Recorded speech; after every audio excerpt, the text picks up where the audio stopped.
Hello, I'm Tara Rao. I'm the lead author for a paper that's just come out on building an equitable green economy. We've been supported by the Danish 92 group to put this paper together. We are a group of independent professionals coming with a southern perspective on the green economy, and we see this as an opportunity to make a comment on how we can actually build on what is the focus of one of the focus of Rio Plus 20. In terms of key messages and what our paper actually would like to say is that there is a green economy, there is a potential for green economy, but that it cannot be built without it actually being equitable. In our paper, we come out with a definition for a green economy, which basically talks about what needs to be done away with and certain prerequisites that make the foundation for building a green economy. Without that foundation and only having a vision for the future will not provide enough substance to actually build it. Based on this definition and supporting this definition, we come out with 5 key working principles, which basically deal with the prerequisites. Firstly, for instance, subsidies, looking at sustainable infrastructure development, sustainable consumption and production, trade and IPR, and jobs, decent work.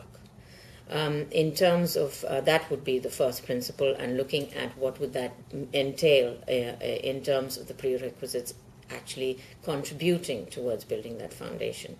The second principle is around means for action, which is basically without the means for action, there is no point actually talking about what are the potentials for the green economy itself. And we basically try and look at finance, technology, and capacity building. Here it's important for us to actually define what is the role of these 3. How can, for instance, finance be mobilized for the kind of scale that is required in terms of the equitable transformation that needs to happen. And then we move on to looking at institutions as the third principle, where we basically say that we need the alignment of mandated institutions at various levels in order for this green economy to actually take off.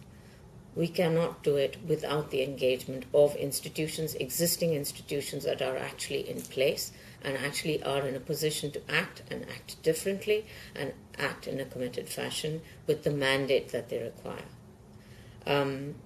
Onwards from that, we look at the issue of a very critical issue around accountability, transparency, and participation, which basically tries to inform the kind and quality of engagement that we would require from various actors that will be part of this, need to be part of this as contributors, as people on the street that need to be engaging with building this economy, but also, and very importantly, powerful, so-called powerful actors that need to understand their responsibility in terms of accountability and transparency in actually making this happen and actually making it more sensible for themselves as to how they will be part and will be partners in building this green economy itself. And then finally is the whole issue around timelines and measurement. What are we measuring? How are we going to track this process? And what is the timeline? The window of opportunity is rather narrow.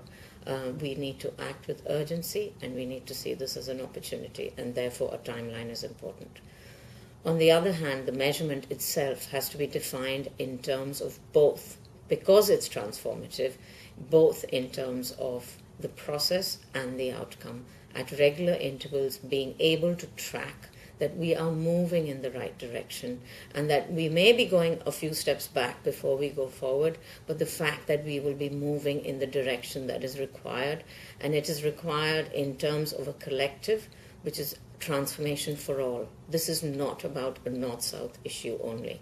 This is about how do you create transformation globally for the planet, for the people, for the communities that inhabit this planet.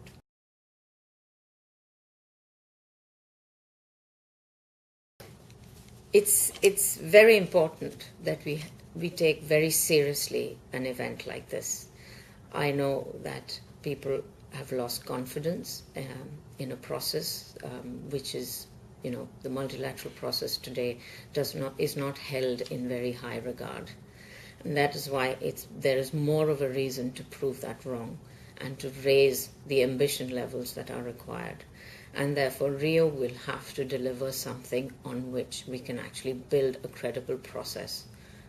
This is not if the green economy is going to succeed, it is how is it going to succeed.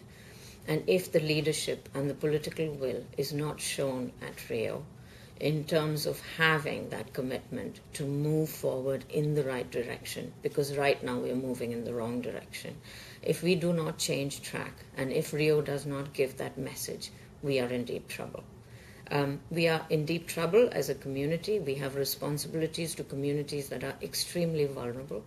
And we have an opportunity here to transform our own well-being in terms of having opportunity where people who have been deprived, people that have been exposed to the kind of disparity actually have a chance. And at the same time, as a planet, we actually are able to look at well-being in a holistic manner where everybody actually is a beneficiary and a participant. So I think for Rio, it is a challenge. I think it's a challenge that needs to be put across to the leaders that come there. We want a process that comes out of Rio that looks at real action on the ground. And it is no point having empty words which add on to another list of principles. If these principles actually can't be converted into action on the ground with commitments that nation states actually take back home and actually are able to take it down to subnational and grassroots level, we again have a problem. We will again be stuck with a set of principles that are, yes, engraved in the United Nations, but have had no impact on the ground, and that's not good enough.